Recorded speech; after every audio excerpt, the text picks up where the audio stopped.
may bago na namang kontrobersiya sa mundo ng cryptocurrency, partikular na si XRP at sa kumpanyang Ripple.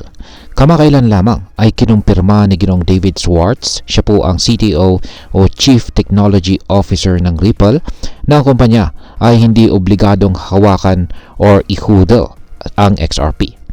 Ang pahayag na ito ay nagdulot po ng matinding usapan sa crypto community. Pero ano nga bang ibig sabihin nito? Paano po ito nakaapekto sa mga investor ni XRP at bakit po ito mahalagang pag-usapan? Kaya yan po ang siyang ating aalamin sa video na ito. Pero bago po tayo magpatuloy ay nais ko lamang po munang bigyang linaw ang aking disclaimer kung saan ang nilalaman po ng video na ito ay hindi po ito isang financial advice. For education and information purposes lamang po ang layunin nito. At ayan, ang ating nakikita po rito ay ang Ripple CTO or Chief Technology Officer ng Ripple na si Ginoong David Schwartz. At ayan, umpisahan po natin sa kung ano po ang pahayag ni Ginoong David Schwartz tungkol po kay XRP. Ang kanyang pahayag ay sagot sa isyo na matagal nang pinagdidebatehan. Yan, may obligasyon ba ang Ripple na panatilihing mataas ang halaga ni XRP para sa kapakanan ng mga holder nito? Ayan po yung tanong. Ang isang Bitcoin advocate at XRP critic na si Pierre Rochard ay nagbigay ng kanyang opinyon na ang Ripple ay walang obligasyon na tiyakin na ang mga XRP holders ay makikinabang mula sa kanilang mga aksyon. Sa madaling salita, kung gusto po ng Ripple na ibenta ang malaking bahagi ng kanilang XRP holdings, malaya silang gawin ito kahit pa ito ay may negatibong epekto sa presyo ni XRP sa market. Sa hindi inaasahang pagkakataon ay sumang-ayon po si Ginoong Schwartz sa pahayag na ito. Ayon sa kanya, tulad ng ibang negosyo, ang Ripple ay gumagana para sa sarili nitong interes at hindi nila kailangang isakripisyo ito para lamang sa mga investors. Ikinumpara pa niya ang XRP sa isang artwork ng isang baguhang artist.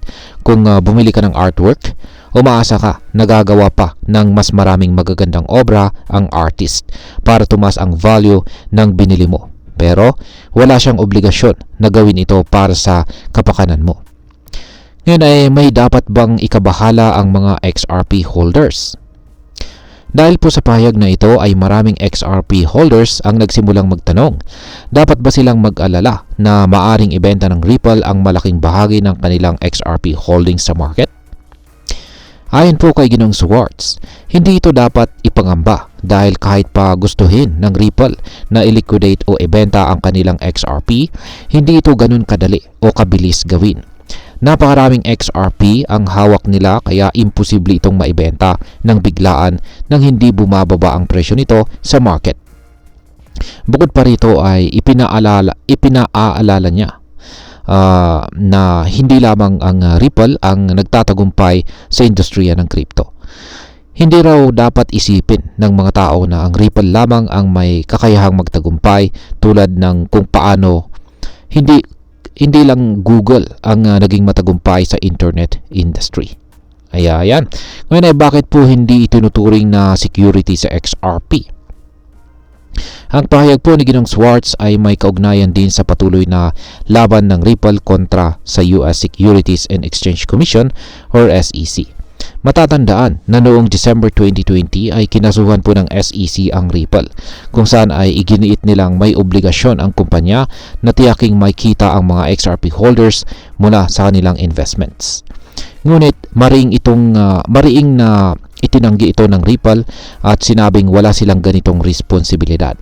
Dahil dito, isa po ito sa mga pangunahing dahilan kung bakit hindi itunuturing na isang security ang XRP. Hindi tulad ng stocks o bonds na may obligasyong tiyakin ang kita ng kanilang investors.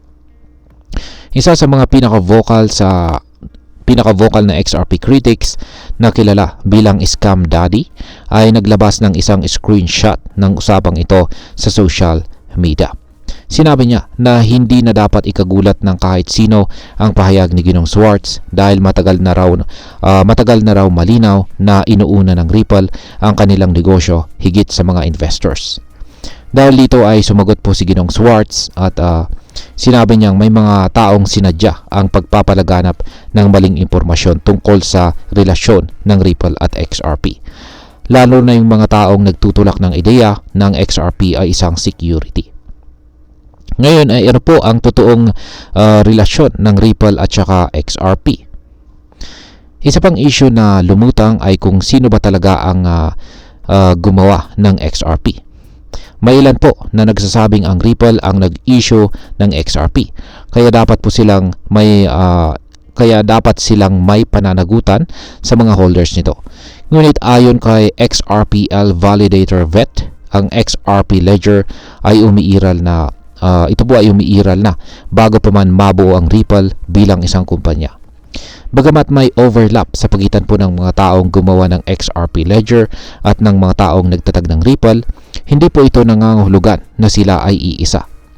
Sa madaling sabi, kahit na malaki po ang koneksyon ng Ripple sa XRP, hindi nangangahulugan na may obligasyon silang panatilihing mataas ang presyo nito o hindi ito ibenta sa market. At ayan, ngayon ay ano naman ang maaring maging epekto nito para sa atin bilang mga Pinoy crypto traders at investors ni XRP. Ngayong alam na natin ang kabuuang kwento, ano po ang ibig sabihin nito para sa atin bilang mga investors at traders ni XRP. Una ay dapat po nating maunawaan na ang Ripple ay isang negosyo, hindi isang tagapangalaga ng ating investments.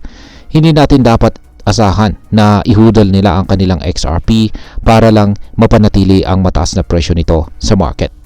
Pangalawa, ang presyo po ng XRP ay maaring maapektuhan kung sakaling magbenta ng malaking bahagi ang Ripple. Ngunit ayon po kay Ginoong Schwartz, hindi ito mangyayari ng biglaan. At ang pangatlo, mahalaga po ang DYOR or do your own research bago po mag-invest sa kahit anong crypto. Kung ang isang token ay hindi tinuturing na security, nangangahulugan ito na walang garantiya na kikita mula rito. Lahat ay nakadepende po sa market. Ayan, bilang panghuli ay ano naman ang aking masasabi tungkol dito. Malinaw na ang pahayag ng Ripple CTO ay isang paalala sa lahat ng mga investors na hindi tayo dapat umasa sa isang kumpanya para sa ating kita sa crypto.